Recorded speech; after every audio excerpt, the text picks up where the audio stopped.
Let's talk about one of the biggest revolutions happening in healthcare right now, artificial intelligence. And no, this isn't science fiction. This is a technology that's already here, and it's standing at a critical crossroads. It could either help fix a deeply broken system, or, it could create a whole bunch of new problems. So what's the real story behind all the hype? This single sentence from our source material just perfectly captures the paradox we're in. In wealthy countries like the US, we're pouring more money and more brilliant minds into healthcare than ever before in history. But here's the crazy part. Our health outcomes, things as basic as life expectancy, are actually going down. The data is just undeniable. The system is fundamentally not working. And that's exactly why medicine is at this crossroads. On one hand, you've got this failing business model, where we're just getting less and less back for what we put in. And at the exact same time, we're getting hit by this absolute tsunami of data. From medical scans, from our genomes, from wearable sensors, it's just way, way beyond what any human mind can process on its own. Let's be blunt about it. The whole system is overwhelmed. We have costs that are just skyrocketing, those health outcomes that are getting worse, an impossible amount of data to sift through, and on top of all that, persistent diagnostic errors and inefficiencies. The doctors and nurses on the front lines, they desperately need a better set of tools. And that's where the algorithm comes in. Specifically, we're talking about a really powerful type of AI called deep learning, which has kind of emerged as a potential game changer for so many of medicine's biggest challenges. The engine behind all of this is something called a deep neural network, or a DNN. The best way to think about it is like a team of digital detectives. Each one passes clues to the next. So the first layer might just spot basic lines and edges in a medical scan. Then the next layer takes those lines and starts seeing shapes. And layer by layer, they build on each other's work until the very last layer can identify something really complex, like a potential tumor. The source material has this absolutely fantastic analogy for this. They say to think of it like a club sandwich on its side. The data goes in one end, that's the input. It passes through all the different fillings, those are the hidden layers doing all the heavy lifting and the complex analysis, and then a clear decision comes out the other end. It's just a brilliant way to picture how this super complex process can lead to a really simple, powerful result. And here is where it gets really, really exciting. In certain, very specific tasks, like finding patterns in images, these networks have shown what the experts are calling suprahuman performance. So they aren't just as good as human experts. In some of these controlled tests, they're actually even better. So what does that actually look like out in the real world? And let's be clear, this isn't about replacing doctors. It's about seeing where this technology can provide just incredible support across the entire medical field. And just look at the sheer scope of this. It's not some niche thing. In radiology, it's spotting tiny nodules or fractures. In pathology, it's classifying cancer cells. In dermatology, it can help identify skin cancer from just a photo. It's being applied basically anywhere that pattern recognition is the name of the game, and the impact is huge. Okay, let's make this really concrete with a direct head-to-head comparison. The task? To interpret a head CT scan for something life-threatening, like a stroke. And in a situation like that, every single second counts.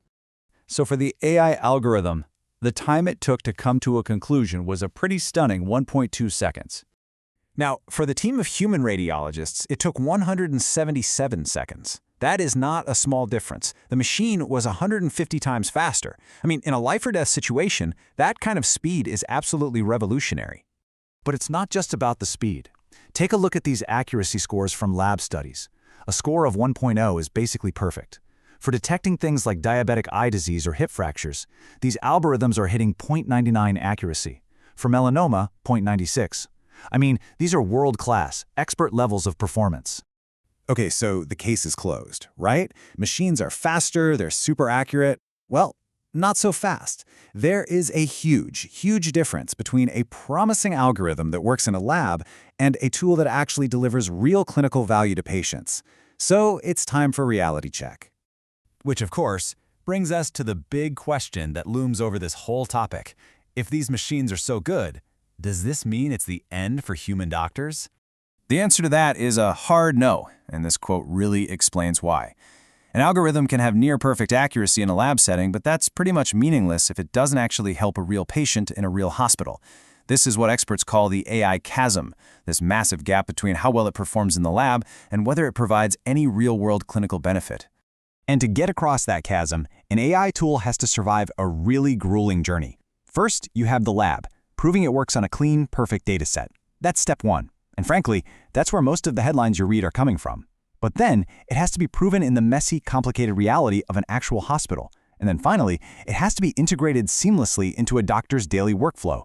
The hard truth is, very, very few AI tools ever make it all the way to the end of this road. And that journey is just full of other massive hurdles. You have the black box problem, right? If we don't know how an AI reached its conclusion, can we ever really trust it?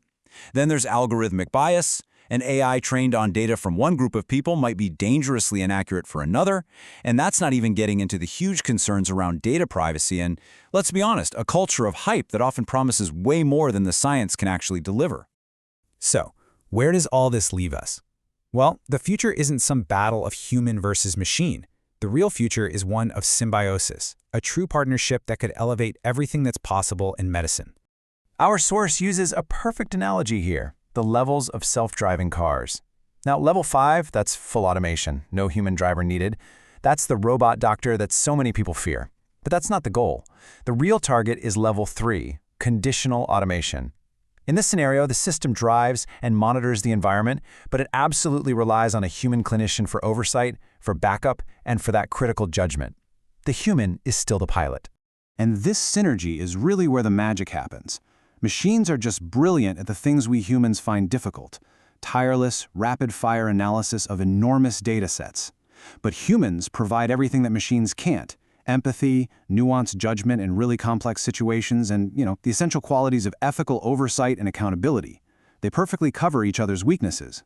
And really, that's the ultimate takeaway here. We aren't just adding machine intelligence on top of human intelligence. We are creating a true human-AI symbiosis, a kind of hybrid that could let us see further, diagnose smarter, and care more deeply than we ever have before.